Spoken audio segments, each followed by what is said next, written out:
Good morning student. The subject name is refrigeration and air conditioning. हम refrigeration air conditioning में discuss कर रहे थे the method of improving the efficiency of refrigeration system. हम refrigeration निकाय की दक्षता को कैसे बढ़ा सकते हैं, इसके लिए हमने पहला मेथड डिस्कस किया था वाई यूजिंग फ्लैश चैम्बर।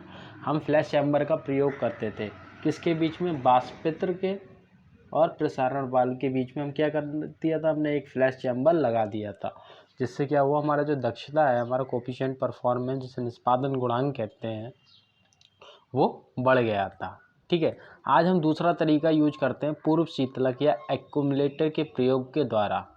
हम एक्यूमुलेटर और प्रीकूलर की सहायता से कैसे अपने सिस्टम की दक्षता को बढ़ाते हैं। पहला टर्म है आपका एक्यूमुलेटर। एक्यूमुलेटर को इंग्लिश में एक्यूमुलेटर ही कहते हैं, एक्यूमुलेटर।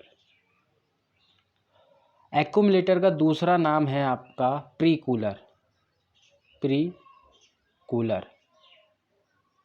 प्रीकूलर को हिंदी में कहेंगे पूर्व शीतलक।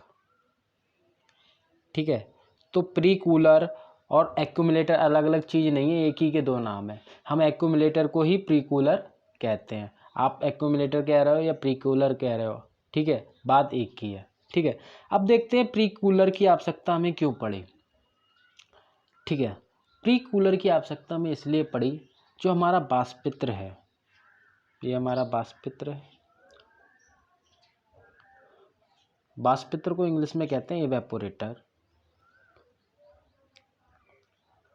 ठीक है, वी नो दैट, हम जानते हैं कि इवेपोरेटर क्या काम करता है। ठीक है, ये हमारा सपोज दैट ये इवेपोरेटर है। इवेपोरेटर क्या करता है, इवेपोरेटर के अंदर आपका द्रव्य रेफ्रिजरेंट होता है। जो रेफ्रिजरेंट होता है वो द्रव अवस्था में होता है। हम क्या करते हैं, किसी भी ऑब्जेक्ट को इवेपोरेटर के कांटेक्ट में लेके आते हैं। ऑब्जेक्ट, अब ये ऑब्जेक्ट क्या होता है, ऑब्जेक्ट वो होता है जिस पर हम वर्क करते हैं। सपोज दैट अगर मैं बात करता हूँ पानी को ठंडा कर रहे हैं, तो पानी क्या हो गया, हमारा ऑब्जेक्ट। इसी तरीके से हम जो आपका दूध है उसे ठंडा कर रहे हैं, तो दूध क्या हो गया, हमारा ऑब्जेक्ट।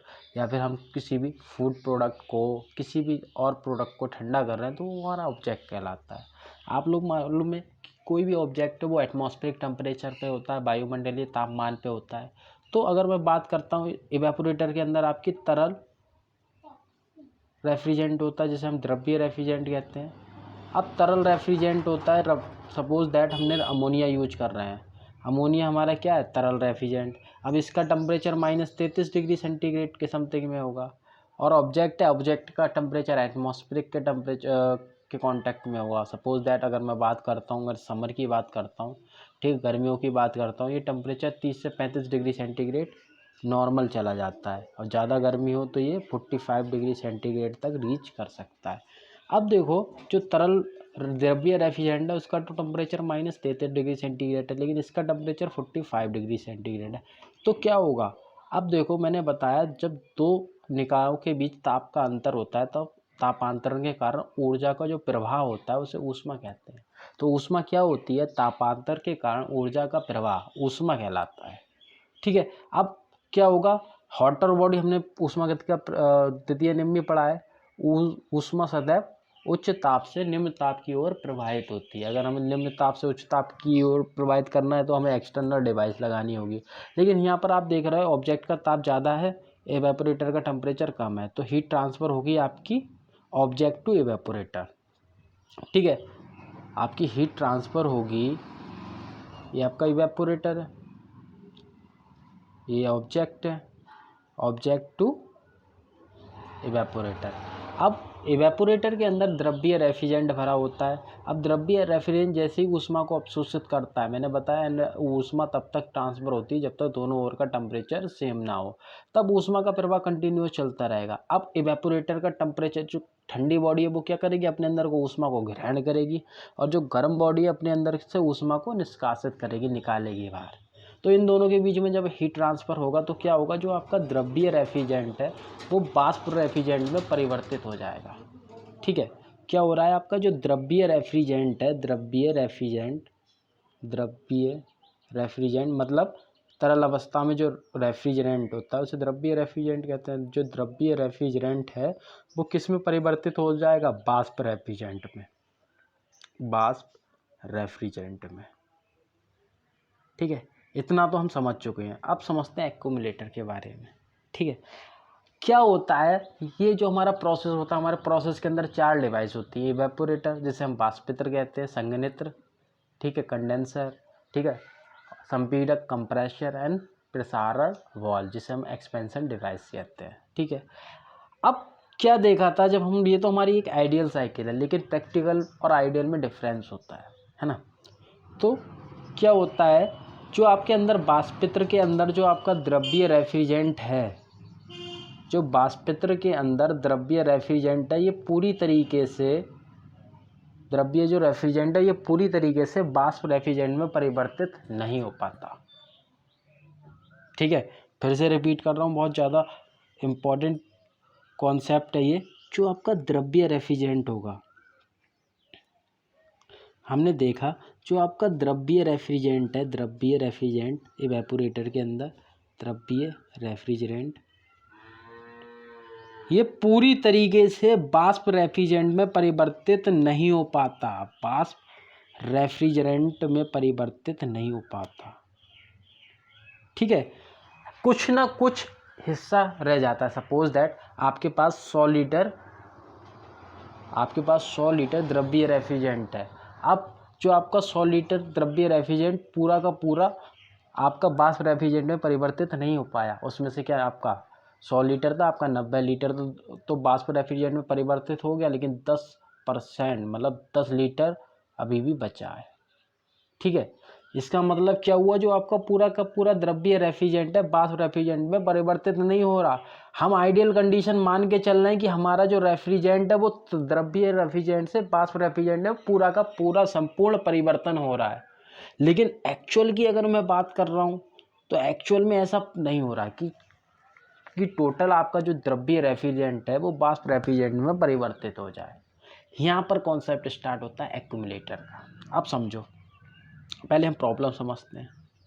अब हमारा टोटल जो द्रव्य रेफ्रिजरेंट है वाष्प रेफ्रिजरेंट में परिवर्तित नहीं हो पाया, मीन्स जैसे 100 लीटर की बात कर दो, 100 में से 90 लीटर ही आपका वाष्प रेफ्रिजरेंट में परिवर्तित हो गया है और 10 लीटर बचा है।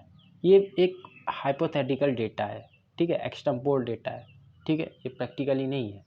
ठीक है, अब अगर हम बात करते हैं, अब जो आपका पूरा का पूरा द्रव्य रेफ्रिजरेंट, अब मैं बात करता हूँ वाष्पित्र के बाद में ये सप्लाई हम किसे देते थे, कंडेंसर को।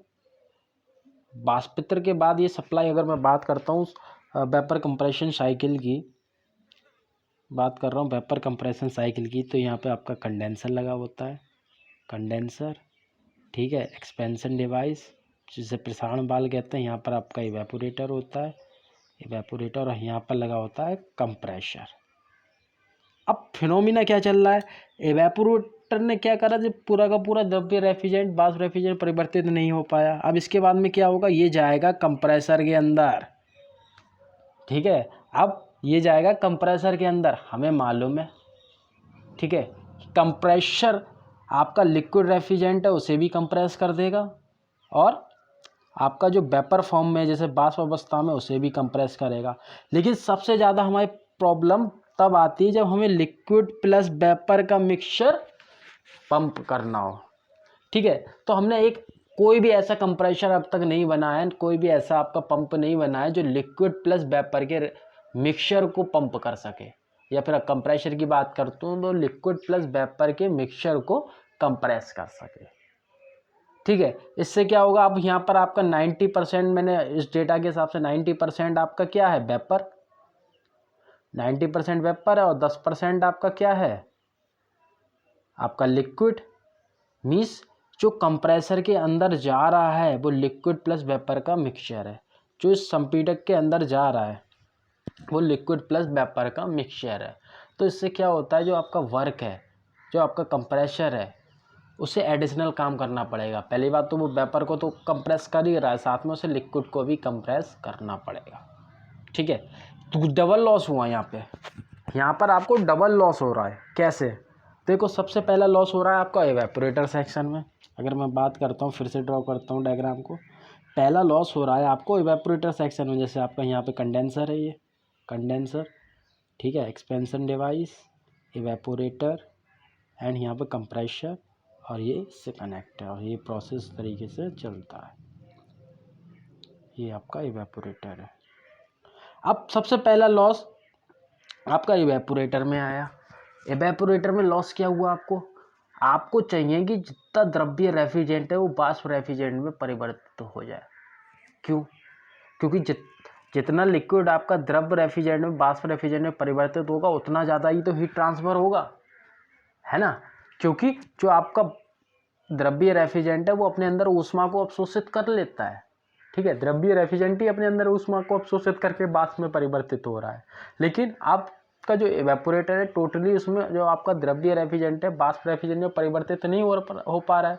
अगर मैं बात करता हूँ जैसे 100 लीटर का मैं एग्जांपल दे रहा था कि 100 लीटर आपका रेफ्रिजरेंट है जिसमें से 90 लीटर आपका वेपर में कन्वर्ट हुआ, मतलब 90% जो आपका रेफ्रिजरेंट है उसने हीट को एब्जॉर्ब कर लिया है। लेकिन जो 10% बचा हुआ था लिक्विड रेफ्रिजरेंट उसने हीट को एब्जॉर्ब नहीं करा है। मीन्स हमारी जो एफिशिएंसी है COP, अगर मैं वैसे अगर बात करता हूँ टोटली कन्वर्ट हो जाता तो हमारी कितनी आ जाती है 100, ठीक है, हम डिवाइड करते। लेकिन अब क्या हुआ, जो आपकी COP है जो उसका रेफ्रिजरेशन प्रभाव कम हो गया। रेफ्रिजरेशन प्रभाव वही तो होता है कि पूरे प्रक्रम के दौरान निकाय द्वारा अवशोषित ऊष्मा की मात्रा रेफ्रिजरेशन प्रभाव कहलाता है, ठीक है। अब क्या हुआ, आपको 10% का यहाँ लॉस हो गया। अब दूसरा काम आपको देखते हैं कंप्रेसर में। ये बेचारा कंप्रेसर है। अब कंप्रेसर को तुम सप्लाई कर रहे हो लिक्विड प्लस वेपर का मिक्सचर, कंप्रेसर को आप सप्लाई कर रहे हो लिक्विड प्लस वेपर का मिक्सचर, तो एक तो इसकी सेल्फ लाइफ कम हो जाएगी। कंप्रेस तो कर देगा, उसके अंदर चला गया तो कंप्रेस तो करना है, लेकिन वर्क डन ज़्यादा लगेगा, है ना, वर्क डन ज़्यादा लगेगा। क्योंकि COP आपकी क्या होती है, कोएफिशिएंट ऑफ परफॉर्मेंस क्या होता है, refrigeration effect upon car work input. अब आपका रेफ्रिजरेशन प्रभाव भाई साहब कम हो गया, रेफ्रिजरेशन प्रभाव कम हो गया और वर्क इनपुट आपने बढ़ा डाला, तो इससे क्या होगा, ओवरऑल आपकी जो कोएफिशिएंट ऑफ परफॉर्मेंस है वो कम हो जाएगी, ठीक है। ये प्रॉब्लम थी। अब देखते हैं हम एक्यूमुलेटर के बारे में। अब तक तो हमारी कहानी चल रही थी। एक्यूमुलेटर क्या करता है, ठीक है, ये है आपका एक्यूमुलेटर। एक्यूमुलेटर, ठीक है, एक्यूमुलेटर की बात करते हैं। एक्यूमुलेटर क्या करता है, ये लिक्विड और वेपर को सेपरेट करता है। एक्यूमुलेटर का काम क्या होता है, ये लिक्विड प्लस वेपर को सेपरेट करता है, ठीक है। हिंदी में अगर मैं बात करूं तो ये द्रव्य रेफ्रिजरेंट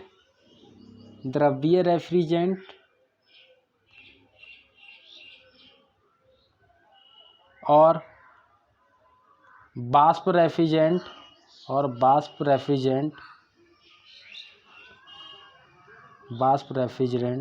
को अलग अलग करता है। फिर से रिपीट कर रहा हूँ, एक्यूमुलेटर का काम होता है द्रव्य रेफ्रिजरेंट और वाष्प रेफ्रिजरेंट को अलग अलग करना। क्लियर? अब देखते हैं काम कैसे करेगा। पहली प्रॉब्लम हमारी थी फ्लैश चैम्बर। जब हम यूज कर रहे थे हमें मालूम था, जब हम प्रसारण वाल्व, ये आपका प्रसारण वाल्व है, प्रसारण वाल्व में हम क्या कर रहे थे, जो लिक्विड रेफ्रिजरेंट है उसके प्रेशर को रिड्यूस कर रहे थे। तो वहाँ पर क्या हो रहा था, कुछ रेफ्रिजरेंट का हिस्सा आपका लिक्विड फॉर्म से वेपर फॉर्म में परिवर्तित हो जा रहा था, मतलब द्रव्य रेफ्रिजरेंट वाष्प रेफ्रिजरेंट में परिवर्तित हो रहा था। अब वो अगर हम एक्सपेंशन डिवाइस के बाद सीधे हम वाष्पित्र में भेज देते, यहाँ पर भेज देते, तो क्या होता, जो पहले से हीट ऑब्जर्व करा चुका है, जैसे हम बात करते हैं कि आपने खाना खा चुके हो तो उसके बाद और खाना नहीं खा सकते ना, है ना। तो जो पहले ही से खाना खा चुका है तो वो और ज़्यादा खाना नहीं खा सकता, मतलब जो पहले ही से हीट को एब्जॉर्व कर चुका है अपने अंदर, वो और ज़्यादा हीट को एब्जॉर्व नहीं कर सकता। तो इससे हमारा क्या होता था, वाष्पित्र में हमारा रेफ्रिजरेशन प्रभाव कम हो जाता था। अब क्या हुआ, हमने क्या करा, यहाँ पर प्रसारण वाल्व में होना है, प्रसारण वाल्व में क्या होगा, आपका जो आपका द्रव्य रेफ्रिजरेंट है वो वाष्प रेफ्रिजरेंट में परिवर्तित होगा, ठीक है। अब हम क्या करेंगे, जैसे ये वाष्प रेफ्रिजरेंट में परिवर्तित होगा हम इसे पास कराएंगे एक्यूमुलेटर से। एक्यूमुलेटर क्या करेगा, द्रव्य रेफ्रिजरेंट और वाष्प रेफ्रिजरेंट को अलग अलग कर देगा। इस चैम्बर के अंदर जाएगा तो द्रव्य रेफ्रिजरेंट और वाष्प रेफ्रिजरेंट अलग अलग हो जाएगा, ठीक है। अब आपको मालूम है, अगर मैं एक चैम्बर के अंदर लिक्विड भरूं और वेपर भरूँ, अगर मैं बात करूँ द्रव को भरूँ और वाष्प को भरूँ, तो कैसे सेपरेट होगा? ओबियसली है, जिसकी डेंसिटी ज़्यादा होगी वो सेटल डाउन हो जाएगा, नीचे की ओर होगा, जिसकी डेंसिटी कम होगी वो ऊपर होगा। अगर मैं बात करता हूँ डेंसिटी, वाटर की बात कर रहा हूँ, तो वाटर की डेंसिटी ज़्यादा होगी कंपेयर टू वेपर के, तो वो क्या हो जाएगा? सेटल डाउन हो जाए, नीचे की लेयर में जम जाएगा। और जो आपका रेफ्रिजरेंट है वो ऊपर ही एटमॉस्फेयर में रहेगा, ये ऊपर रहेगा। ठीक है, इससे क्या हुआ? अब लिक्विड आपका बॉटम में कलेक्ट हो गया। अब हमने इस द्रव्य रेफ्रिजरेंट को क्या करा? एक द्रव्य पंप की सहायता से वाष्पत्र में प्रवाहित कराया। द्रव्य पंप की सहायता से वाष्पत्र में प्रवाहित करा। अब जो वाष्पत्र इवेपोरेटर है उसको प्योर लिक्विड रेफ्रिजरेंट मिल रहा है। अब जो आपका इवेपोरेटर है, फिर से रिपीट कर रहा हूँ, जो इवेपोरेटर है आपका उसे लिक्विड रेफ्रिजरेंट मिल रहा है। दैट मीन्स उसका रेफ्रिजरेशन प्रभाव बढ़ जाएगा, क्योंकि उसके अंदर वाष्पत्र के अंदर जो वाष्प रेफ्रिजरेंट है वो नहीं है, सिर्फ द्रव्य रेफ्रिजरेंट है।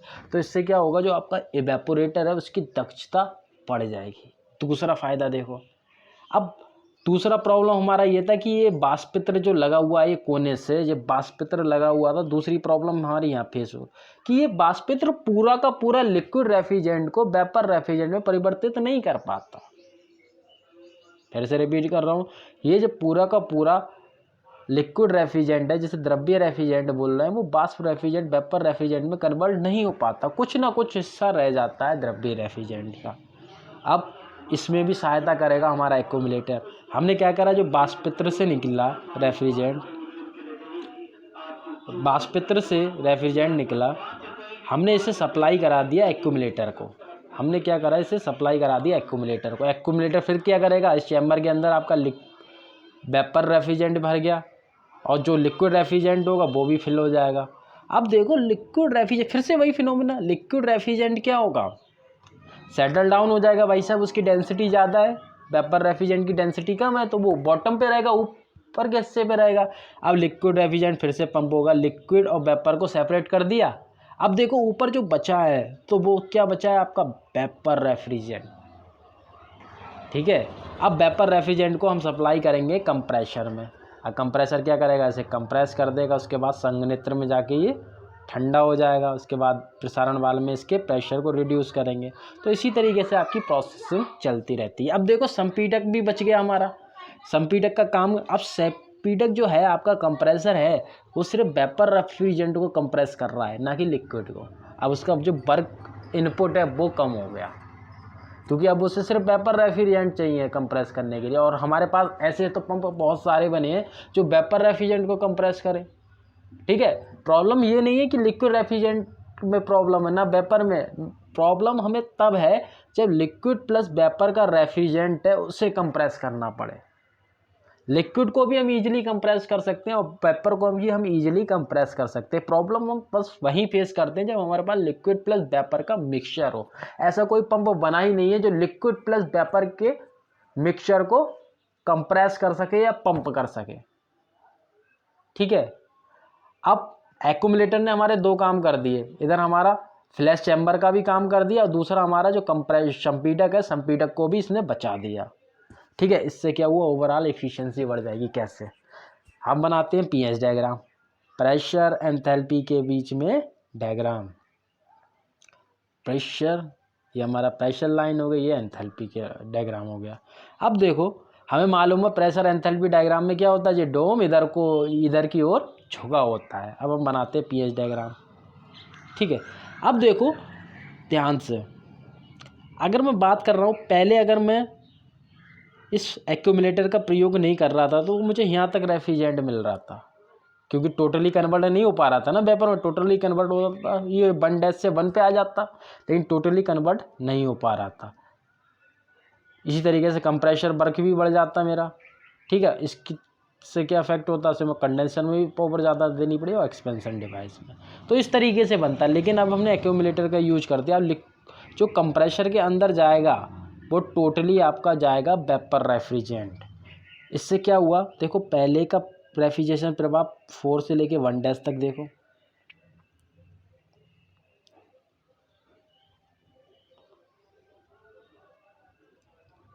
अब मैं देखता हूँ 4 से लेके 1 तक। पहले रेफ्रिजरेशन प्रभाव ये था आपका, यहाँ तक, क्योंकि हमारा क्या हो रहा था, जो आपका लिक्विड रेफ्रिजरेंट था वो टोटली वेपर रेफ्रिजरेंट में कन्वर्ट नहीं हो पा रहा था, जिससे रेफ्रिजरेशन प्रभाव कम हो गया। अब मैंने बात करी एक्यूमुलेटर क्या करेगा, कंप्रेसर को प्योर वेपर रेफ्रिजरेंट प्रोवाइड करेगा। अब देखते हैं रेफ्रिजरेंट एक्यूमुलेटर के प्रयोग के द्वारा क्या हुआ, ये रेफ्रिजरेशन प्रभाव 4 से लेके 1 तक हो गया। पहले क्या था आपका H1 minus H1 dash minus H4, अब क्या हो गया आपका H1 माइनस H4। आपको डायग्राम में शो हो रहा है H1 माइनस H4 ज़्यादा है और H1 डैश माइनस H4 कम है, तो मतलब ओबियसली बात है एक्यूमुलेटर का प्रयोग करने से आपका जो रेफ्रिजरेशन प्रभाव है वो बढ़ गया। अब कंप्रेशर वर्क की बात करते हैं। कंप्रेशर वर्क ओबियसली अगर मैं टेक्निकल टर्म में कहूँ तो कम हो जाएगा। तो अब देखते हैं COP पे ओवरऑल क्या इफेक्ट आता है। तो निष्पादन गुणांक होता है आपका कोफिशिएंट ऑफ परफॉर्मेंस बराबर रेफ्रिजरेशन प्रभाव बटे दिया गया कार्य। अब इस केस में क्या हो गया, रेफ्रिजरेशन प्रभाव आपका बढ़ रहा है। ओवरऑल COP किसके डायरेक्टली प्रोपोर्शनल होती है, रेफ्रिजरेशन इफेक्ट के। तो रेफ्रिजरेशन इफेक्ट इंक्रीज हो रहा है तो COP भी आपकी इंक्रीज हो रही है। तो ओवरऑल जो COP है, कोफिशिएंट परफॉर्मेंस है हमारा रेफ्रिजरेशन सिस्टम का, वो बढ़ जाता है बाय यूजिंग एक्यूमुलेटर और प्री कूलर।